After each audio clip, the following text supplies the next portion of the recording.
Chapter 1 नया मानव agenda. चर्चा जैविक गरीबी रेखा से शुरू हुई।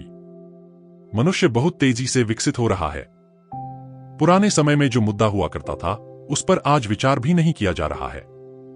संभावना है कि भोजन उपलब्ध नहीं होगा क्योंकि यह बढ़ना बंद हो गया है। यह भी एक विचार नहीं है।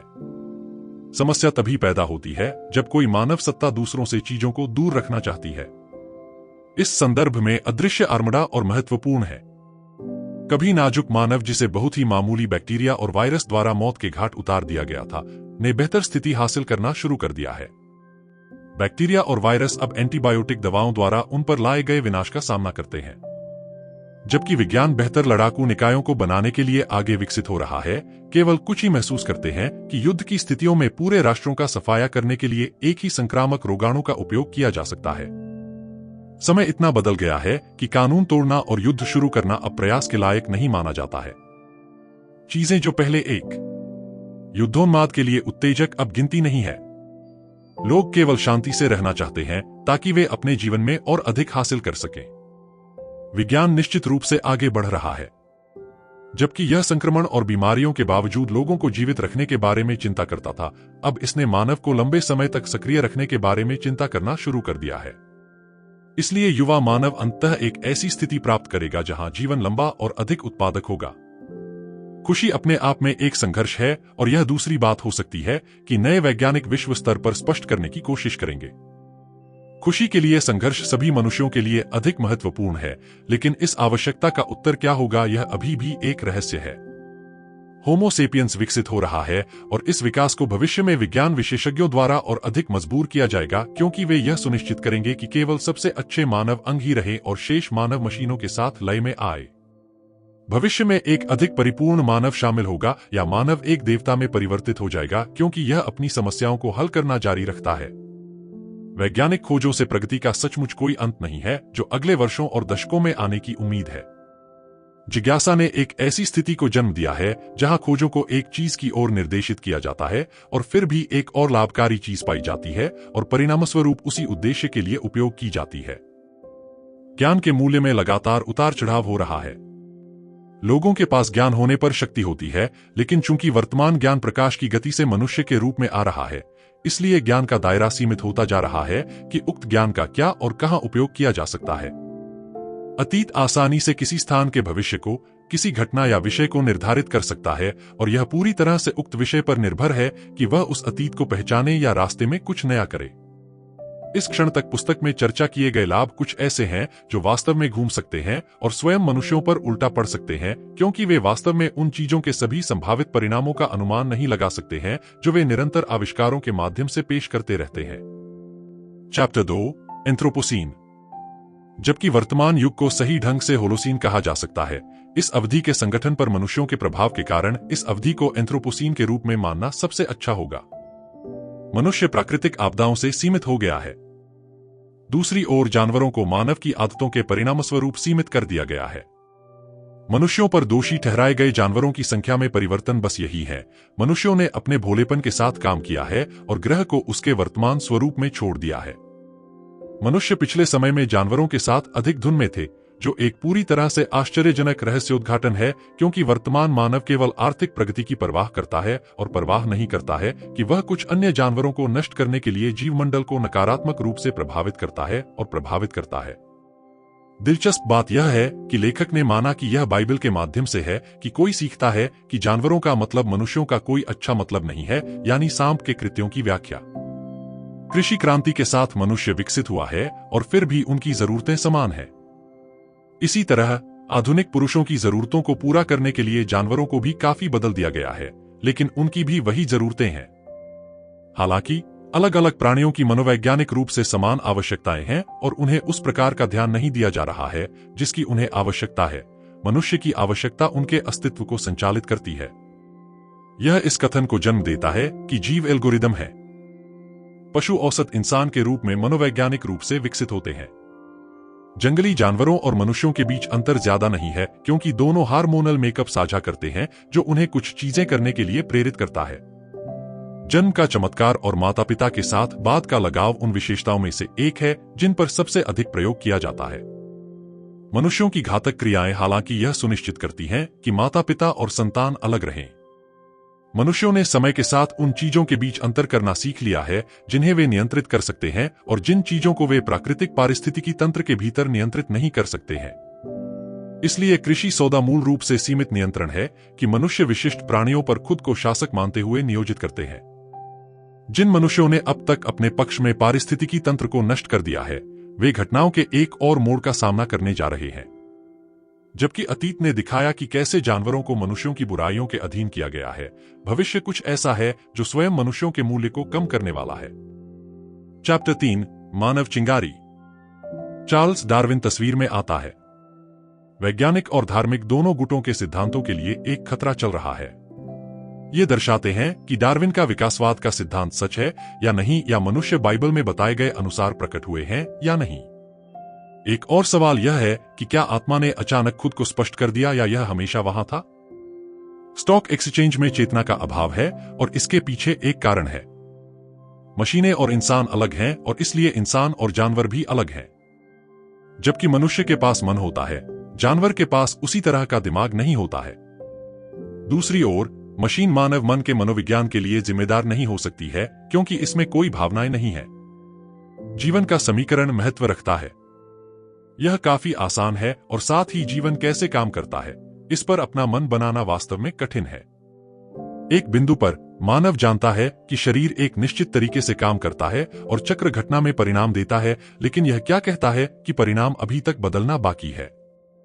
मनुष्य वास्तव में अपनी मानसिक प्रक्रियाओं में अद्वितीय नहीं है, क्योंकि कई जानवर सक्रिय और सचेत विचारों के साथ काम कर सकते हैं, जिससे जानवरों को मनुष्यों के साथ समानांतर बनाया जा सकता है। संयोग से अब कोई भी पूरी तरह से अच्छी तरह से पहचान सकता है कि कंपनियां इसे चूहों और मनुष्यों पर परीक्षण के बराबर क्यों मानती हैं। इस बिंदु पर यह बिल्कुल परेशान करने वाला है कि मानव केवल अपने लिए प्रतिभा और सचेत कृत्यों का वर्णन करना जारी रखता है, क्योंकि उनके प्राकृतिक आवासों में जानवरों पर टिप्पणियों से पता चला है कि जानवरों के कृत्यों में चेतना एक महत्वपूर्ण विशेषता है। चिंपांजी जैसे जानवर भी आत्मजागरूक होते हैं। जानवरों को एक अलग वातावरण में एक दूसरे के साथ संवाद करने की उनकी क्षमता के लिए परीक्षण किया गया था और परिणाम अलग अलग थे। कुछ जानवरों ने व्यक्तिगत लाभ का पक्ष लिया, जबकि कुछ ने साथी जानवरों को महत्वपूर्ण कारक माना और उन्हें महत्व दिया। इसी तरह ऐसे उदाहरण सामने आए हैं जहां जानवर इंसानों की तरह ही बुद्धिमान थे, लेकिन अंततः मानव शीर्ष पर आ गया, और ऐसा इसलिए है क्योंकि इसकी क्षमता रिक्त स्थान पर मिलकर काम करने की क्षमता है। अग्रानुक्रम में काम करने की क्षमता वह है जो सबसे मूल्यवान है यदि कोई दुनिया पर हावी होना चाहता है। रोम, मिस्र के उदाहरणों को ध्यान में रखते हुए और रोमन, यह काफी स्पष्ट रूप से सामने आता है कि पहले के क्रांतिकारी जानते थे कि सत्ता के हाथ बदलने के बाद जनता को कैसे नियंत्रित किया जाए, जबकि बाद वाले ने सिद्धांत की परवाह नहीं की और इसलिए पीड़ित हुए। मानव समाज ने यौन प्रवृत्तियों या हिंसक फैसलों के आधार पर एकीकरण से आगे बढ़ना सीख लिया है। हमने अधिक साधन संपन्न होना और एक साथ काम करने के लिए विभिन्न तरीकों का उपयोग करना सीख लिया है, और यही हमें अलग करता है। अर्थ के जाल पर विचार करने की आवश्यकता है। अतीत में मनुष्य कई चीजों में विश्वास करते थे और उन्हें अपने स्वयं के विश्वासों के लिए प्रिय रखते थे, जिससे हम प्रभावित करते थे कि हम एक निश्चित विषय के बारे में कैसे सोचते हैं। एक निश्चित परिप्रेक्ष्य के प्रति लगाव मूल रूप से यह निर्धारित करता है कि एक निश्चित विषय को कैसे देखा जाएगा, क्योंकि एक बार जब वह विश्वास प्रबल हो जाता है तो विचारों को धारण करने के लिए कुछ भी नहीं बचता है। मानव मन का अध्ययन करने वाला प्रत्येक गुट इसे अलग अलग तरीके से व्याख्या करता है। कुछ पिछली वास्तविकताओं पर ध्यान केंद्रित करते हैं और अन्य बहुत डीएनए पर फिक्सिंग करते हैं जो मनुष्यों को बनाते हैं जैसे वे हैं। अस्तित्व को समझना और मानवता की सेवा नहीं करने वाले अतिरिक्त भागों को हटाना कुछ के लिए एक सक्रिय काम बन रहा है। चैप्टर 4, कहानीकार। वर्षों से कथा बदल रही है। जो भी समय की आवश्यकता थी, एक देवता मनुष्यों की उस विशिष्ट आवश्यकता के लिए लक्षित होकर उभरा। यदि भोजन की आवश्यकता थी तो भोजन वह था जो मनुष्यों को बहुत देवता पर भरोसा करके मिला था, और यदि नई तकनीक की आवश्यकता थी तो प्रौद्योगिकी देवता ने इसे वितरित किया। सच्चाई यह है कि पिछली शताब्दियों और सहस्राब्दियों से लोगों ने विशिष्ट परिवर्तन लाने के लिए विभिन्न उपकरणों का उपयोग किया है जो वे चाहते थे, और अगली पीढ़ियों को एक देवता के बारे में कहानियां सुनाई जिन्होंने उनकी जरूरत को पूरा किया और उन्हें सफल बनाया। लेखन ने काम पर नियमित गतिशीलता में बदलाव लाया, क्योंकि बहुमत ने यह मानना शुरू कर दिया कि केवल सच्चाई ने इसे कागज पर बनाया है। लिखित शब्द का पर्याप्त सम्मान किया गया था कि एक आधिकारिक सूसा मेंडेस हजारों लोगों को अवैध वीजा देने में सक्षम था और लिखित दस्तावेज की पवित्रता रखने के लिए वीजा अभी भी विभिन्न सरकारों द्वारा स्वीकार किए जाते थे। इसी तरह चीन और तंजानिया का मामला लिखित इतिहास का एक और पहलू दिखाता है कि कैसे व्यक्तिगत लाभ के लिए दस्तावेजों का शोषण किया गया और लाखों लोगों को निराशा और मौत का कारण बना। पवित्र शास्त्र इस संदर्भ में प्रमुख है। लिखित शब्द एक आत्मनिर्भर भविष्यवाणी बनने लगा है। शक्तिशाली सरकारें यह तय करें कि वे किसी निश्चित विषय का न्याय कैसे करना चाहते हैं और इस तरह से विषय का न्याय किया जाएगा जब तक कि लिखित शब्द उस विशेष रूप में मौजूद न हो, क्योंकि यह सच है कि शक्तिशाली संस्थाएं बेहतर नियंत्रण के लिए लिखित शब्द को संशोधित करती हैं। इसलिए दुनिया भर के विभिन्न धर्मों के पवित्र शास्त्र एक मुद्दा है, क्योंकि वे कुछ को सारी शक्ति प्राप्त करने की अनुमति देते हैं और कुछ को अपना सब कुछ खोने की अनुमति देते हैं, और यह नुकसान का एक दुष्चक्र बनाता है। लिखित कार्यों का पालन करना आम आदमी के लिए आसानी से आता है, क्योंकि परिणाम मानव मनुष्य के लिए मोहक होते हैं। हालांकि लिखित शब्द चारों ओर के लोगों को बेवकूफ बनाने के लिए बनाया गया एक उपकरण हो सकता है, और इसलिए यह पहचानने के लिए एक पाठक के कंधे पर पड़ता है कि वे क्या पहचानते हैं, पालन करना चाहिए और उन्हें क्या भूलना चाहिए। किसी एकल कार्य का अर्थ दर्शक के दृष्टिकोण में परिवर्तन के साथ बदल सकता है। सामूहिकता को किसी एक इकाई के कार्यों से चोट नहीं पहुंचाई जा सकती है, लेकिन यह वह दृष्टिकोण है जो शुरू से ही मानव मन में डाला गया है और यह प्रभाव अभी तक गायब नहीं हुआ है। चैप्टर 5 विषम युगल। कीटाणुओं और राक्षसों को ध्यान में रखा जाना चाहिए।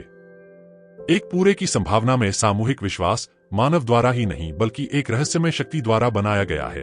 एक ऐसा मुद्दा है जो प्रगति की अंतिम मृत्यु का कारण बन रहा है। लेखक का मानना है कि वर्तमान आंदोलन और इतिहास के पहले के धार्मिक आंदोलन एक ही हैं, जो आम या शक्तिशाली पुरुषों की जरूरतों और लालच से प्रेरित हैं। यदि विज्ञान को इन मान्यताओं के अतिरिक्त प्रभाव के बिना प्रगति करने की अनुमति दी गई थी, तो ये विश्वास बहुत जल्दी अमान्य हो जाएंगे। एक धार्मिक व्यक्ति और एक आध्यात्मिक व्यक्ति के बीच एक बुनियादी अंतर है। जबकि धार्मिक व्यक्ति एक ऐसे मार्ग का अनुसरण करेगा जो निर्दिष्ट मानदंडों के अनुरूप होगा, आध्यात्मिक व्यक्ति केवल यह महसूस करने की प्रक्रिया से गुजरेगा कि क्या सही है और क्या गलत है, और ये भावनाएं उन्हें एक बेहतर व्यक्ति बनने के लिए मार्गदर्शन करेंगी। इस अर्थ में धर्म एक मनुष्य के लिए एक कठोर मैनुअल बन जाता है, क्योंकि वह एक ऐसा जीवन जीने की कोशिश करता है जो उन्हें अनंत नरक में नहीं ले जाएगा। समय के साथ धर्म और विज्ञान ने हाथ से चलना सीख लिया है। धर्म और विज्ञान के एक साथ मुकाबला करने के पीछे की धारणा इस बिंदु पर आधारित है कि विज्ञान को अपनी भविष्य की खोजों के लिए मनुष्यों के अस्तित्व की आवश्यकता है, और जबकि धर्म के पीछे वैज्ञानिक सत्य नहीं हो सकता है, यह निश्चित रूप से मनुष्यों को नैतिक तरीके से कार्य करने के तरीके प्रदान करता है। जबकि विज्ञान एक बांध बनाना चाहता है, यह शासकों की नैतिकता है जो वैज्ञानिकों को यह पहचानने में मदद करेगी कि उनका बांध हजारों ग्रामीणों की संपत्ति में बाढ़ लाएगा। जबकि धार्मिक समाज खुद को सभी महानता का दावा करना जारी रखते हैं, यह दावा करते हुए कि सबसे आश्चर्यजनक चीजें परियोजनाओं में उनकी भागीदारी के लिए धन्यवाद हैं, उसी संदर्भ में धार्मिक संस्थाओं की भागीदारी वास्तव में वैज्ञानिकों की नजर में कुछ साबित नहीं कर सकती है। और फिर भी विज्ञान उस स्थिति में परिपक्व नहीं हुआ है जहां वह अपने दम पर चल सकता है। इसे अपने आविष्कारों में आगे बढ़ने के लिए धर्म से निरंतर मार्गदर्शन की आवश्यकता होती है। दूसरी ओर धार्मिक चरमपंथ की उपस्थिति या अनुपस्थिति वास्तव में भविष्यवाणी नहीं कर सकती है कि दी गई जगह से किस तरह की खोजें उत्पन्न होंगी। ऐतिहासिक रूप से अधिक अत्यंत रूढ़िवादी समाज ने अधिक ढीले समाज की तुलना में अधिक वैज्ञानिक सत्य का उत्पादन किया है, जिसने हर प्रकार के मानव को अनुमति दी है दिए गए क्षेत्र में सहअस्तित्व के लिए। यह बहुत ही स्वीकारोक्ति हर किसी को बताती है कि वे भविष्यवाणी नहीं कर सकते कि समाज वास्तव में कितना उत्पादक होगा। चैप्टर 6 आधुनिक वाचा। पुरुषों के बीच यह आम धारणा है कि इस दुनिया में सब कुछ पूर्वलिखित है। चाहे आपदा हो या चमत्कारिक चमत्कार, सब कुछ पूर्वलिखित है और इसलिए मानव नियंत्रण से बाहर है। इस उदाहरण में आम आदमी अपने धर्म के नियमों का पालन करने के लिए बाध्य है, जो एक ऐसे ईश्वर को दिखाता है जिसने उनके जीवन को पूर्व निर्धारित किया है। समकालीन समय में हालांकि मनुष्यों को इस धारणा को अलग करने और स्वीकार करने की आवश्यकता है कि वे स्वयं उनके साथ क्या होता है, उनके आसपास के लोगों और उसी मानव समाज का हिस्सा हैं। हाल ही में विज्ञान ने विशाल छलांग से प्रगति की है और यह प्रगति एक अतिरिक्त राशि के साथ वापसी के वादे के साथ पैसा देने की नई आर्थिक क्षमता के चमत्कारों से संबंधित है। वैज्ञानिक प्रगति के लिए वित्त जुटाने की क्षमता अपेक्षाकृत नई है और इसे विभिन्न समाजों द्वारा सराहा गया है, क्योंकि पैसे के बिना विज्ञान लंबे समय तक स्थिर रहेगा। इस दुनिया की आबादी उच्च स्तर पर बढ़ रही है और इस अनुमानित वृद्धि के लिए आवश्यक है कि संबंधित उद्यम भी आगे बढ़े। यदि एक विशाल जनसंख्या के पास आर्थिक स्थिरता प्राप्त करने के कुछ उपाय हैं, तो उनका भुखमरी और बाद में गरीबों की विभिन्न बीमारियों का प्रकोप पड़ना तय है। इसलिए आज के सबसे सफल राष्ट्र मनुष्य की पीड़ा को कम करने के लिए आबादी के अवसरों को बढ़ाने की दिशा में अधिक ध्यान केंद्रित कर रहे हैं। अर्थव्यवस्थाएं बड़ी हो रही हैं। मूल रूप से जीवन एक दौड़ बन गया है और सभी अर्थव्यवस्थाएं शीर्ष पर पहुंचने के लिए कड़ी मेहनत कर रही हैं। चीन और भारत जैसे विकासशील देश इस दौड़ में और भी अधिक शामिल हैं। हालांकि इस दौड़ का जीवमंडल पर कुछ प्रभाव पड़ा जो मनुष्य वर्तमान में रहते हैं। विकसित देशों के लोग अपने स्वयं के हानिकारक उत्पादों को कम करने की कोशिश कर रहे हैं, जबकि साथ ही वे नहीं चाहते कि कोई और उनका पालन करे। विकासशील राष्ट्र यह पूछने के लिए बाध्य हैं कि क्या वे समान अवसर के लायक हैं या नहीं। चूहे की दौड़ शुरू हो गई है। यहां तक कि दूसरों से ऊपर उठने और लगातार बेहतर इंसान बनने की प्रतिस्पर्धा की उपस्थिति के साथ दुनिया को हर चीज में हानिरहित रूपों की तलाश करनी होगी जो वे पेश करते हैं, क्योंकि अब तक शुरू की गई हर प्रणाली मानव जाति को केवल लाभ देने में अच्छी नहीं है। मानव जाति को अपने भविष्य के लिए सतर्क रहना होगा। चैप्टर 7 मानवतावादी क्रांति। आधुनिक सौदा हमें शक्ति देकर संचालित होता है, बशर्ते कि हम एक सुपर ब्रह्मांडीय योजना में विश्वास को अस्वीकार करें जो जीवन को अर्थ देता है। हालांकि सौदा एक चतुर भागने खंड भी प्रदान करता है। यदि मनुष्य अर्थ माइनस की खोज करने में सक्षम है, तो सुपर ब्रह्मांडीय योजना पर इसकी निर्भरता उल्लंघन का कारण नहीं बनती है। यह पलायन खंड समकालीन सभ्यता को बचाने में कामयाब रहा है, क्योंकि आदेश माइनस अर्थ की भावना को बनाए रखना संभव नहीं है। आधुनिक समाज में लोगों के लिए जीवन में अर्थ एक ब्रह्मांडीय योजना से उत्पन्न नहीं होता है।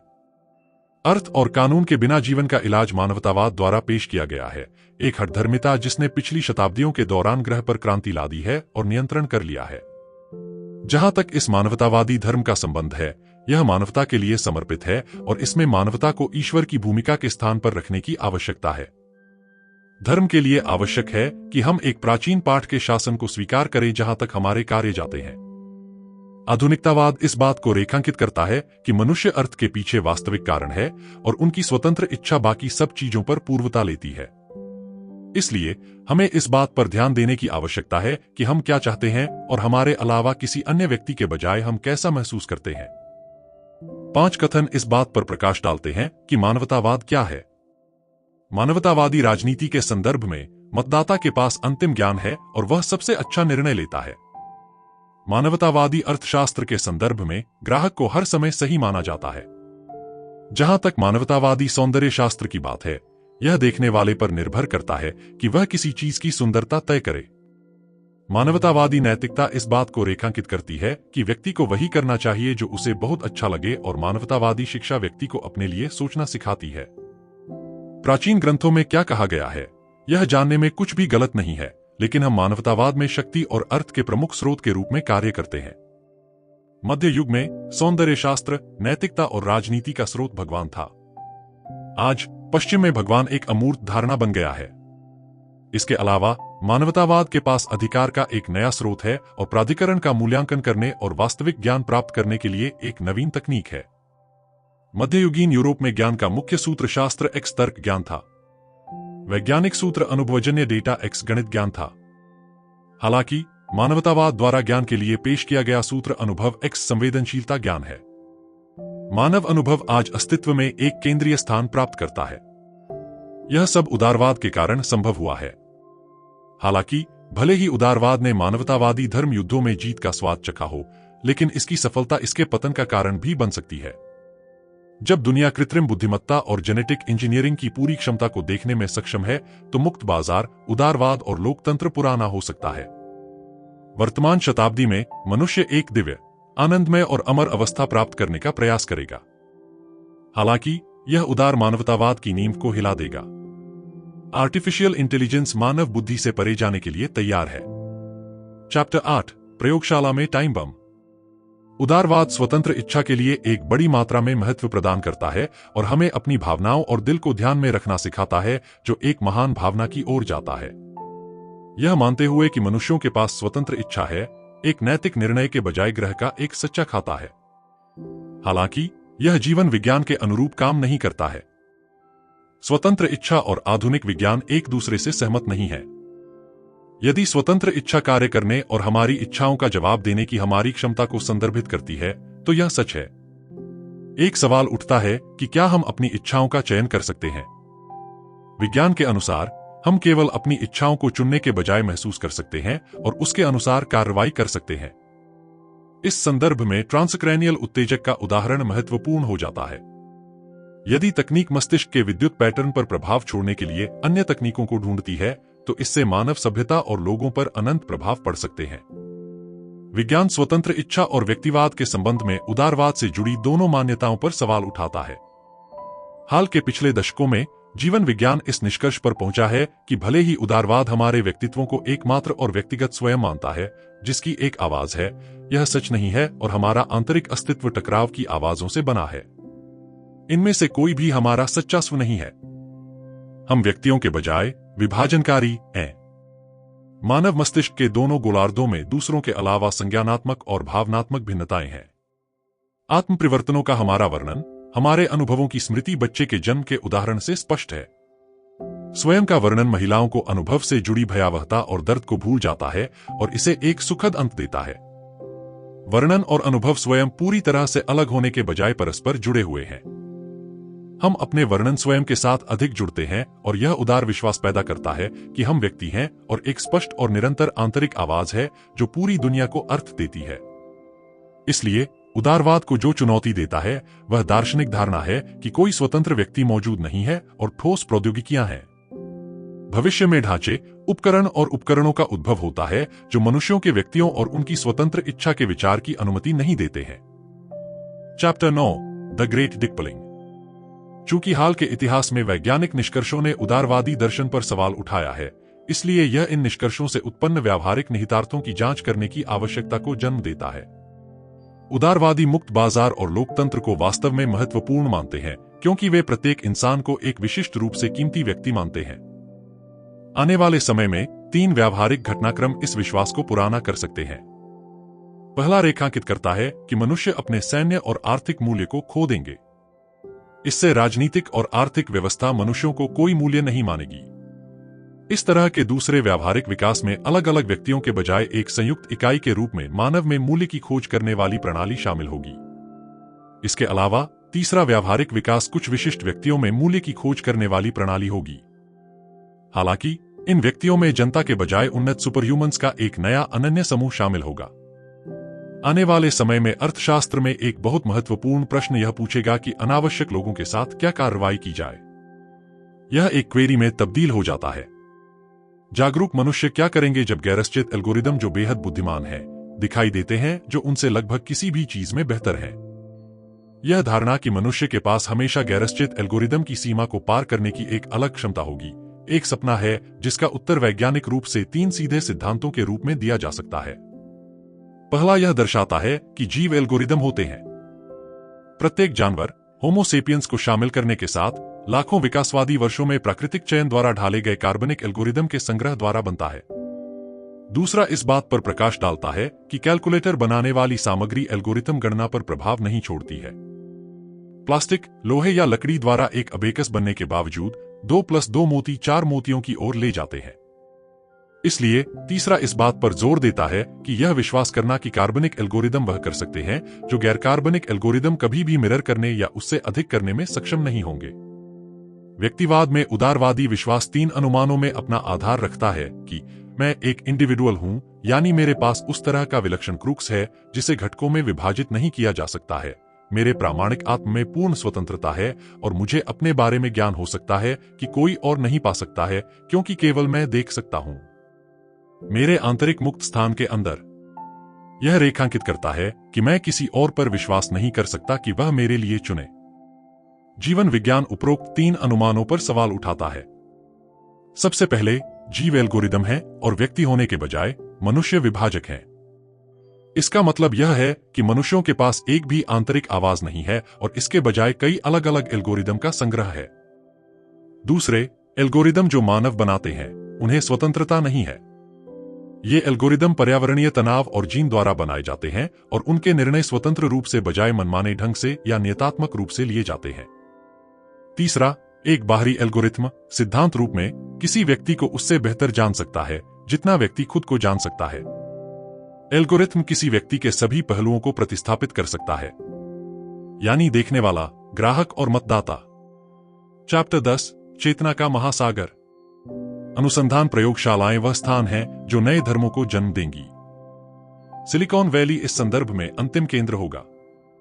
नए तकनीकी धर्मों को 2 श्रेणियों में वर्गीकृत किया जा सकता है, जिसमें तकनीकी मानवतावाद और डेटा धर्म शामिल है। डेटा धर्म के अनुसार मनुष्य अपने लौकिक कार्य को पूरा करने के अभ्यास में लगे हुए हैं और उन्हें मशाल को पूरी तरह से नए रूप के प्राणियों को सौंपना चाहिए। जहां तक तकनीकी मानवतावाद का संबंध है, यह अधिक रूढ़िवादी दृष्टिकोण अपनाता है और मनुष्यों को सृष्टि के शिखर के रूप में मानने का पालन करता है। यह कई पारंपरिक मानवतावादी मूल्यों से भी जुड़ा हुआ है। तकनीकी मानवतावाद के अनुसार पारंपरिक अर्थों में होमो सेपियंस पुराने हो गए हैं और आने वाले समय में प्रासंगिकता नहीं रखेंगे। यह निष्कर्ष प्रस्तुत करता है कि इसलिए हमें होमो ड्यूस या मनुष्यों का काफी बेहतर मॉडल बनाने के लिए प्रौद्योगिकी का उपयोग करना चाहिए। होमो ड्यूस में अभी भी मनुष्यों की कुछ मूलभूत विशेषताएं होंगी, लेकिन इसमें उन्नत मानसिक और शारीरिक क्षमताएं भी होंगी जो इसे सर्वश्रेष्ठ गैरश्चित एल्गोरिदम के खिलाफ अपनी जमीन खड़े करने में मदद करेंगी। मनुष्य को अपने दिमाग को अद्यतन करने की आवश्यकता है यदि वे प्रासंगिक बने रहना चाहते हैं, क्योंकि बुद्धि चेतना की घटना से अलग हो रही है और गैरचेतन बुद्धि तेजी से प्रगति से गुजर रही है। भले ही तकनीकी मानवतावाद को मनुष्यों के दिमाग के उन्नयन की आवश्यकता होती है और हमें अज्ञात का अनुभव करने और नई चेतना अवस्थाओं में टैप करने की अनुमति देता है, मानव मन को नवीनीकृत करना एक आंतरिक रूप से जोखिम भरा और जटिल चीज है। कोई भी वास्तव में मन को नहीं समझता है। मानसिक स्पेक्ट्रम बहुत बड़ा हो सकता है। इसके अलावा तकनीकी मानवतावादियों द्वारा सामना किए जाने वाले कई खतरों के बीच यह विचार निहित है कि तकनीकी मानवतावाद मनुष्यों की इच्छा को भी मान्य करता है, इसे पूरे ब्रह्मांड के भार को वहन करने वाली कील के रूप में देखता है।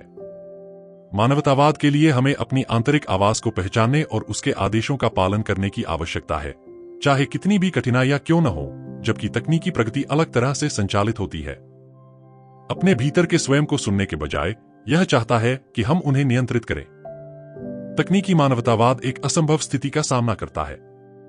यह मानता है कि मानव सबसे महत्वपूर्ण चीज होने की स्थिति रखता है और मनुष्यों को ऐसी प्रौद्योगिकियां बनाने के लिए दबाव डालता है जो इच्छा शक्ति को विनियमित और पुनर्गठन कर सकती है।